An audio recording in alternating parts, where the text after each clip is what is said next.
Hey, it's Jane with the Compassion Project, and I'm here today with Rachel Molenda. Welcome. I'm Thank super you. excited to have you here. So we were introduced through Brittany Bree, who I had chatted with about 10 days ago. So Rachel is a Toronto-based intuitive eating nutritionist, and she's the host of Fill Your Cup podcast, which is amazing. I already listened to one, and I'm like, Yeah. I love it. Oh yeah, I checked it out. So on the podcast, she invites you into honest and inspiring conversations, exploring how to meet your needs and fill your cup, which as women, we all need. So her mission is to help women obsess less with food and their bodies and make both a less stressful experience. And during this pandemic and what we're going through, I think we all really need that. And she's helped thousands of women put an end to emotional eating, binge eating, and disorder eating. So welcome. I'm so excited. But before we get started, you, Rachel, are like, I have to tell a little bit personal because I love your story. So here we go. Let her in. Rachel is beautiful, but you can see she is dynamic, adventurous, and just has a giving heart. So when Rachel was born, she had a lovely surprise 15 minutes after she was born. What a gift. She had a twin sister arrive, which I love that your mom had no idea she was having twins. So Rachel was born, 15 minutes later, Samantha's born. Yes. First blessing of your life, right? Yes. And then we're going to fast forward way to 2013, where she went skydiving. That's why I know she's adventurous. Okay, this girl skydived in New Zealand. I was like, you did your research. I'm impressed. But I think the interesting thing, and I think it's so important for people to know a bit of personal, that's how you connect with people. And I feel like your zest for life and knowing that you're meant for more. And last year, I think, was an interesting year for you of self-growth. In August, you walked away from a serious relationship, which is hard enough. And then in October last year, in November, you went on a trip, kind of like Eat, Pray, Love. Yes, it was called Eat, Rach, Love. Eat, Pray, Love. Like, this girl's amazing. She went to Paris, Switzerland, and Italy, and that whole getting to know yourself. And then when you got back, you left your job at, what was that called? Joyous Health. Joyous Health. Scary to leave a job you love. And now you're an entrepreneur. So here we are in January. When you left, you became an entrepreneur in January. And I thought it was so interesting because all that you went through last year, and you're like, here I am, you're an entrepreneur, probably just getting going, and then the pandemic. Yes. Yeah, that's exactly how it went. So I'm just really excited for you to share your story and kind of what was happening before, and then how you've had to change and adapt with the social distancing, and then we'll talk about the eating.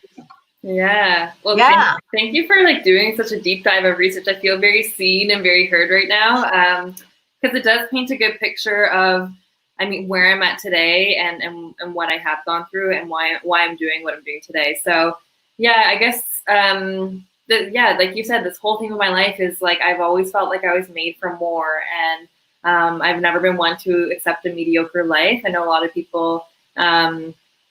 I'm finding this now because I'm, not nearly single anymore, 8 months single, and I'm in the dating world, and people are always saying, like, you know what, like, no person is always going to meet all your needs, and you're never going to find that perfect person. And I before I would believe all that, and then I was like, wait, but that's what you're projecting, right? That's not what I have to accept. That's what you're putting up with and you believe, right? Right. And so I just kind of realized that, like, and this was me before, because I didn't trust myself. I didn't trust my own instincts.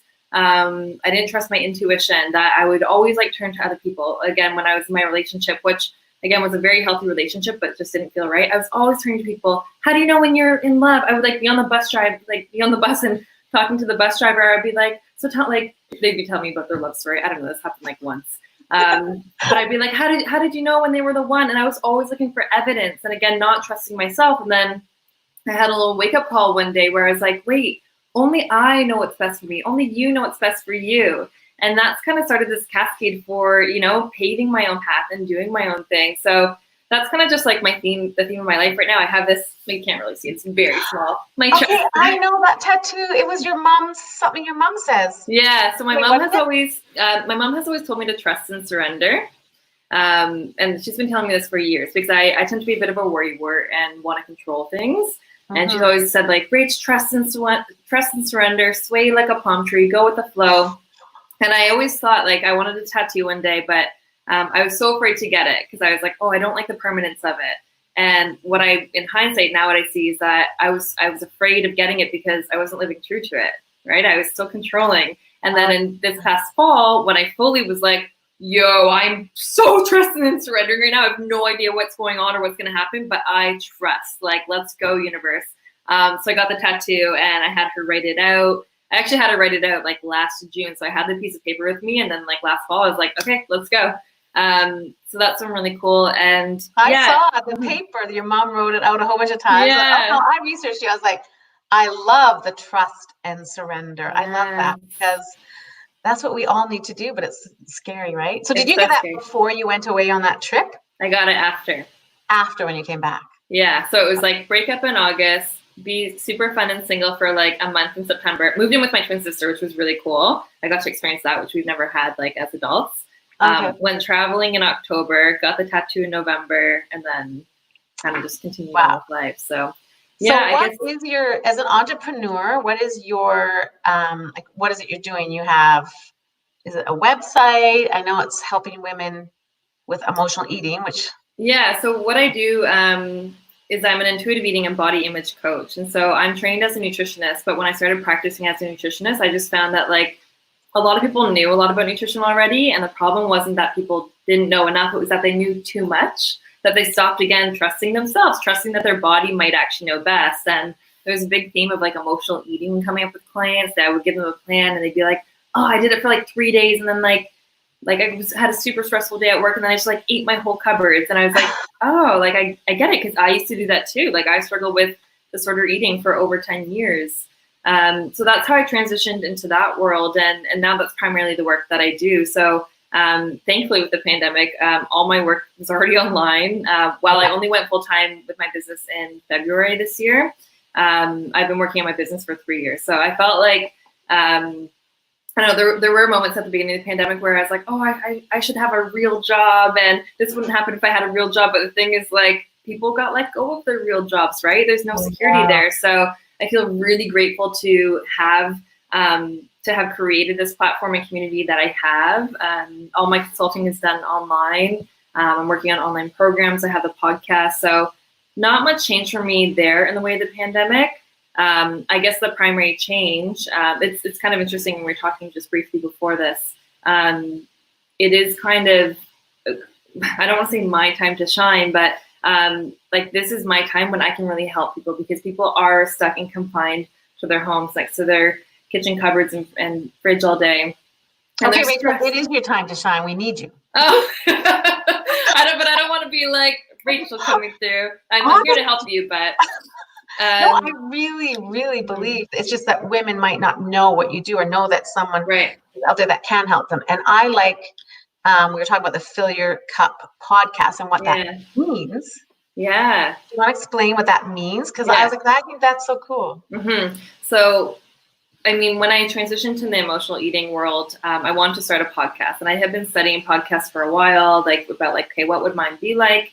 And I was thinking, okay, I want a podcast to help people with emotional eating. And I was like, well, that's a bit of a heavy topic to listen to like week after week. So I was thinking, I was like, okay, emotional eating is typically born out of people not meeting their basic needs, people not putting themselves first. You know, if you have something that feels unfulfilled in your life, you're going to go seeking to fill that through food, you know? So that's the exact way we get relief. And so I was like, oh, these people, they just need to put themselves first. They just need to fill their cup. And I was like, oh, the Fill Your Cup podcast. I could talk about all the different ways we can go about filling our cup, putting ourselves first and meeting those basic needs to prevent us from turning to food to cope, right? So that's why with the podcast, I talk about everything. I talk about, yes, I do talk about a bit about food. I talk about body image. I talk about your career. I talk about relationships. I talk about sex. Because if there's an area in your life where you don't feel fulfilled or truly aligned, you're going to turn to external sources to fulfill that, right? Which It's are always so temporary. And I think about a lot of women at home, whether you're alone, which I think would be really difficult to be Yeah. alone in the situation, because if you don't have that other person where you're making the healthy meals, you might end up munching, not healthy. And then, or a mom with kids, they're busy all day, and then they get, it's nighttime, and how common you sit down and you feel stress. And what I've learned is how you think creates how you feel, and how you feel creates how you act. So if you're feeling stress, when you go for chocolate, all of a sudden you feel good. So it takes away the stress. So right, so it's that emotional eating where you just finally sit down, you want to get the bag of chips and that's the hardest part. You're feeling something. Yeah, and that's super common, that picture that you just painted. Like, at the end of the day, again, if you're parenting and like doing it all right now, like, kudos to parents. Like, I think that's just the most wild and hardest thing right now, to like do that all work and take care of your family and take care of yourself. But yeah, at the end of the day, like, hey, you put the kids to bed, you're exhausted, you're stressed, you just want to experience an ounce of relief. And the thing is, like, food is the fastest acting way that we know to get relief. It's the most socially acceptable, right? It's not a drug addiction, although some would say it's a drug. Yeah. But what I try to do when I'm teaching about emotional eating is I try to reframe it, because emotional eating, knowing that it's something that we turn to fill those voids, it can actually be used as like a tool in our toolbox. So I'm very cautious of saying words around like stop emotional eating for good, because the thing is, you might not ever stop emotional eating, as in the urge, like even the urge might come up for me now, but the difference is I don't act on it. And sometimes I do. Like there was times towards the beginning of the pandemic where I noticed I was like getting more comfort out of food, but I wasn't. The difference is when you have the tools in your toolbox to manage it, you don't spiral and like make it a big thing, being like, oh, I'm a bad person, okay, I gotta start fresh tomorrow. Instead, you use that as information. So I can notice now if I do happen to be emotional eating, I'm like, oh, okay, something's up, Rach. Like, what do we got to check in on? What need isn't being met right now? Oh yeah, we're living through a pandemic. We've never done that before. Of course we don't know how to cope, right? Yeah. So I really try to bring in this like sense of compassion. Emotional eating is something that we tend to paint like a bad picture around, and we tend to beat ourselves up over. When really, if we just switch that thinking and use it as information, we can actually learn a lot about what needs aren't being met right now. And of course, there's other tools too to implement to manage it, and of course, eventually not to emotionally eat as much or ever. But I just don't like saying like stop it for good, because like, of course, the minute it happens, if it does happen, you're gonna be like, oh, I did it again. That's a spiral. But like the way you're talking is how I would say in the last 3 or 4 years. And because we mentioned that I had struggled myself with an eating disorder when I was a teenager. It's terrible. But it's being aware, and that's what you're saying, when you're aware of the thought. So as soon as someone sits down on the couch and they're like, I think we all have our go-to stress food that you're like, oh, and mine has always been chocolate chips. Like I should not even buy them, but if they're in the freezer, and if I feel stressed, it'll be like chocolate chips. But you have to, and I would just almost like a robot go get them. Autopilot. Not think about, but when you become aware, like, okay, it's just a thought, because it's almost a habit too, right? Yeah. Because it is habit. 5 o'clock wine or 7:30 sit down chocolate chips. When you become aware that, okay, that's a thought, and you I've learned to like grab onto thought and be like, wait a second, it's just an automatic thought. I don't think I really need it.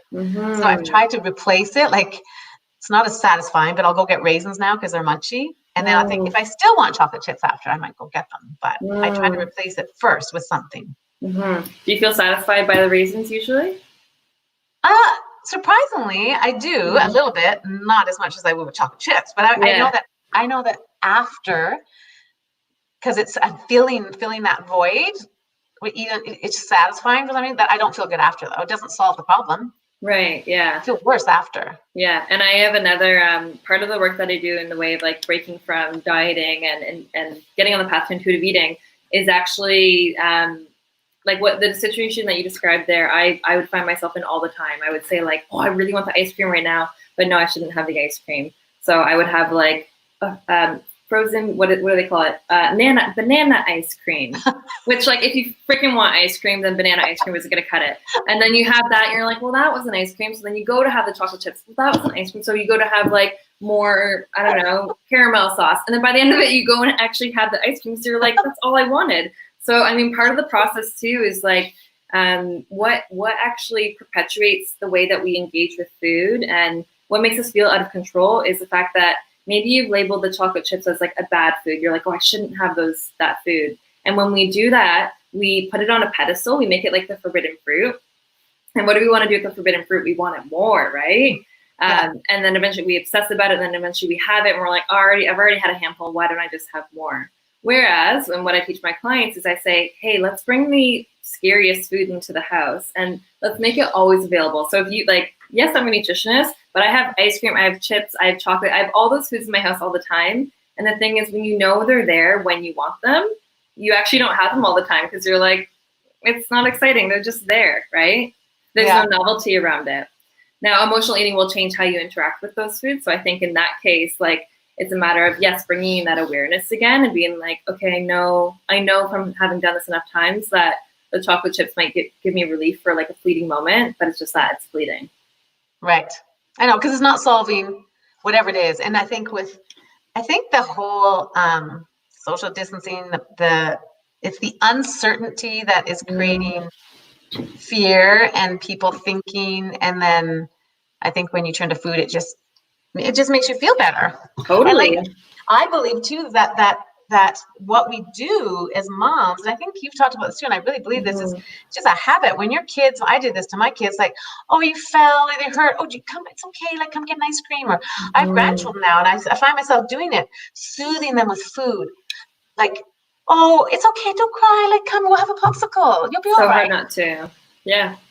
Right? And so then when we're older, it's like, I'm feeling unhappy, I'm going to soothe myself. Yeah, it's like the only that we're really taught how to. So that's another reason to be so compassionate with yourself. Like if you find you're turning to food, recognize that it's just a coping mechanism. It's a harm reduction tool too, right? So we have to recognize that it's protecting you in a way, but it's not the worst possible thing that you can do. Again, reframe it and see it as information. What need isn't being met right now? How else could I meet my need rather than food, knowing that food is only going to give me that temporary relief? Yeah. And loving ourselves, right? Loving ourselves right now as we are. Yeah. I think you're really good at. I love this girl's amazing. Oh, thank you. Love your website, love your confidence. Thank you. So how do you feel? Like, are you alone in an apartment by yourself? I've been all over the place. So part of my, I guess, journey in the past year is that I've been leaning on my parents a bit more. So my dad spends his winters in Arizona. So I've been in between his condo, but then he came back for a bit. So I went to my mom's and then I started dating a guy. So I was with him. So now I'm on my own again for a bit. And how's it going for you as the social distancing? Because you're in Toronto. Mm-hmm. How is it going for you being by yourself? Like the whole mental effect of it? Yeah.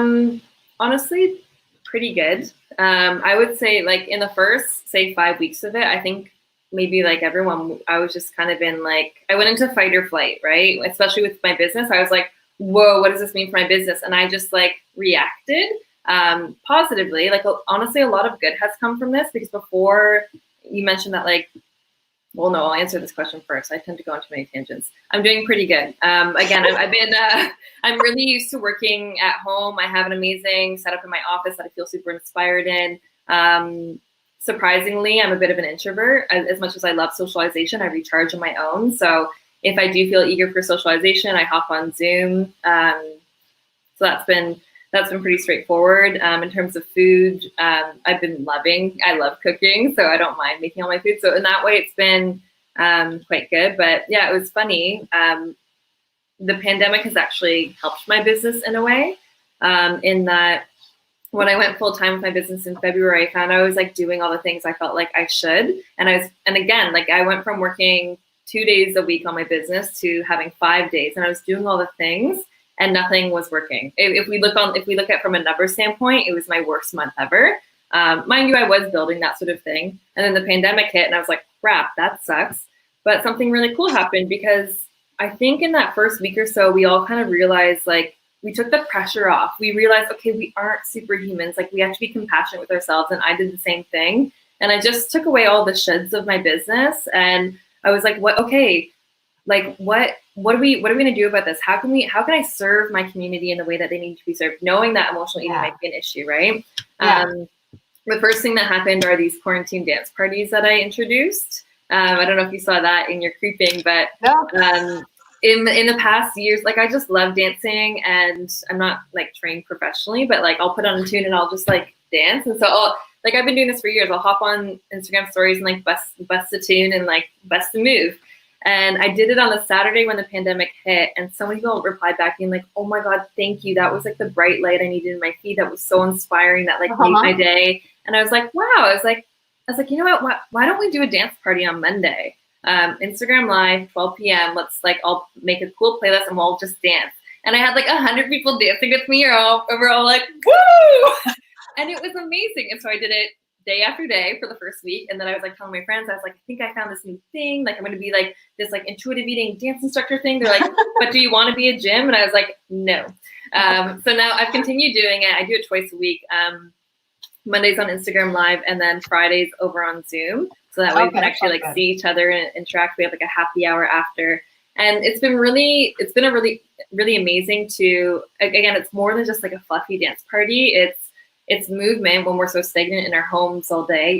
It's boosting our mental health. It's boosting our mood. It's getting a sweat on. Like, you'll be surprised how much you sweat within 20 to 30 minutes. Yeah. And it's just fun. It's like an opportunity to turn off your mind and get into your body for like 20 to 30 minutes. So that's been a really great highlight, and has connected me with my community even more. That's so good. Yeah.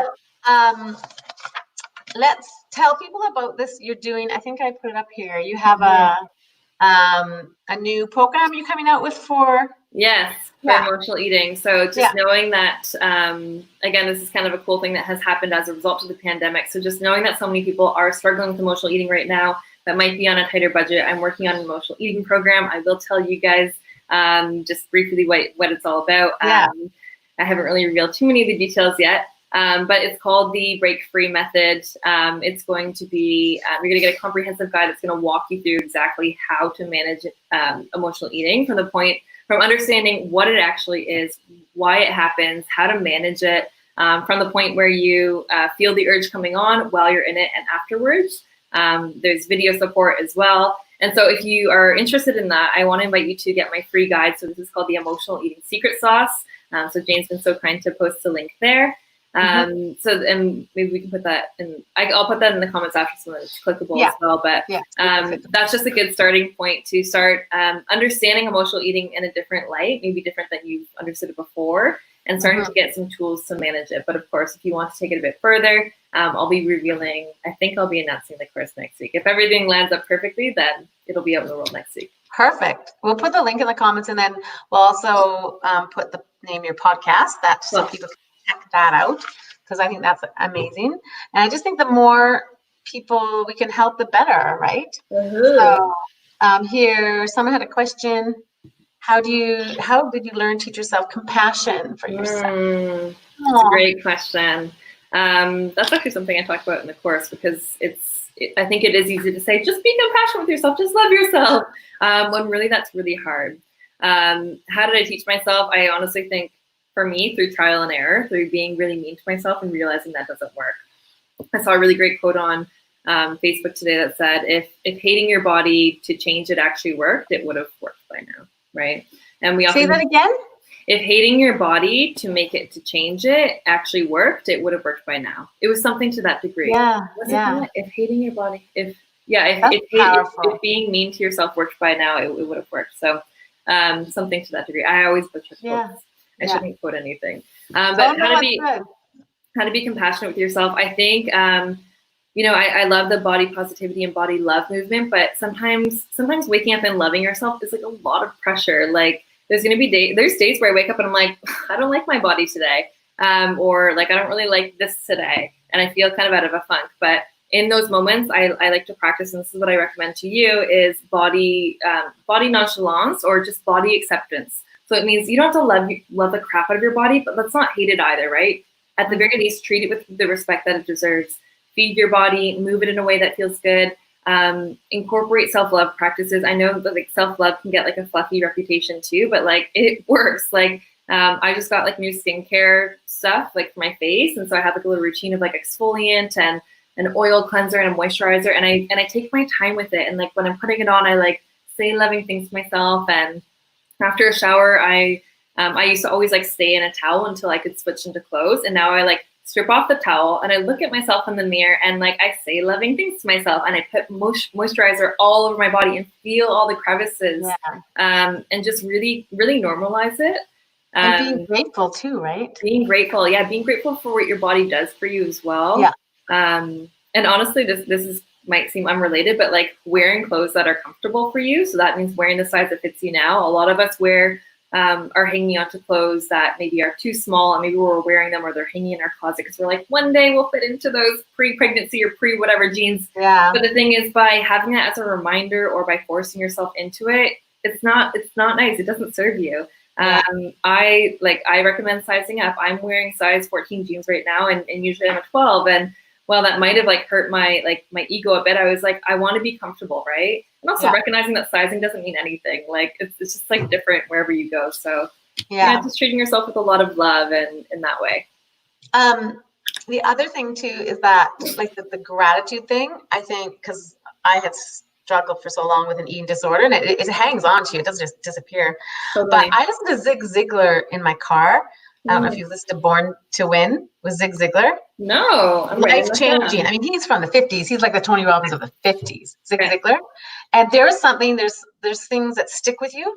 And he talked about, he was on a stage, he was saying that he told a story about this woman that had an infection on her cheek or something, and she went to the doctor and got cream, and the cream spread to her eye, and then it got to the other eye, and she lost her vision. So she went from having a rash on her face to completely blind. Her name was Betty something, I can't remember.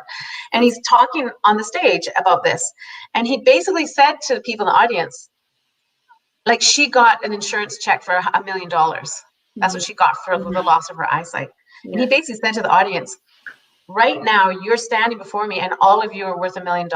And he explained that you're worth $1 million because you can see. Would you take a check for $1 million and give me your sight like she had to? There's no way. Wow, I'm already goosebumps. Yeah. And then, I've never forgotten. And then he said, there was another story of a guy that was paralyzed and also in the car accident got settlement for $1 million. And he said, so tell me right now, would you give up your ability to walk and your legs for $1 million check? Because I'll give you a check right now if you'll give up your legs. And he said, now you're worth $2 million. And it's like people actually being able to look at their body when they get up in the morning and being like, I am so grateful. So grateful that I can see today. Yeah. Like, and so grateful that I have legs that work. Like when you hear him talk about it, it changes how you think about your body, because the gratitude will completely change that. Oh, don't like my legs or don't like this. You have legs, you're worth. So then it's almost him teaching the audience to be like their posture, like you're worth so much. Yeah. Isn't that cool? It's so cool. And even like, I'm just thinking like, there's nothing you could pay me. There's nothing you could pay me to give up my eyesight, to give up like any ability of mine. No, there's no way. If someone came to the door with a check and said, I want your eyes, no one would give that up. So that's when you have to turn to gratitude. And I think the minute we start to beat ourselves up, you have to be like, stop, like become aware of it and be like, no, I'm so grateful for what I have, Yeah. Gratitude journals are helpful. I've always struggled to keep them. Just like to be consistent with them, but I just downloaded an app, so it's like right next to my Instagram icon. So I'm like, okay, Rach, like if you're going to Instagram, just hop in your gratitude app just quickly. And I noticed the first few days I was like writing the same thing, and then you get really specific. I'm like, I'm really grateful for my cute little cuticles. Like you just find like anything, grateful for right? everything, or like my lipstick and how I feel, like whatever. Yeah, and you're amazing. Oh, thank you. I'm grateful for you. I'm also grateful for you for this opportunity. It's been wonderful. Yeah, it's been super fun. You're amazing. Guess we should probably sign off because I could talk forever about this subject. I'd love to have you on again. We could talk about it another time. More sure. Detail. I love it. This lady I eat chocolate chips too, Jane. I will have to try the freezer. Oh my gosh. The freezer thing doesn't work. Trust me. The chocolate chips are great. I will teach you how to enjoy your chocolate chips. Plus, if you want to have them in the freezer or whatever, I will teach you how to enjoy them and have them right in front of you and eat a moderate amount. Okay, not eat the whole bag. That's the thing. Okay, that sounds good. Okay, Yeah. so we will put the links in the comments if you want to join Rachel. I certainly am. I think it's going to be amazing. So thank you so much. Oh, thanks, Jane. This has been wonderful. Okay, we'll sign off. Goodbye. Bye.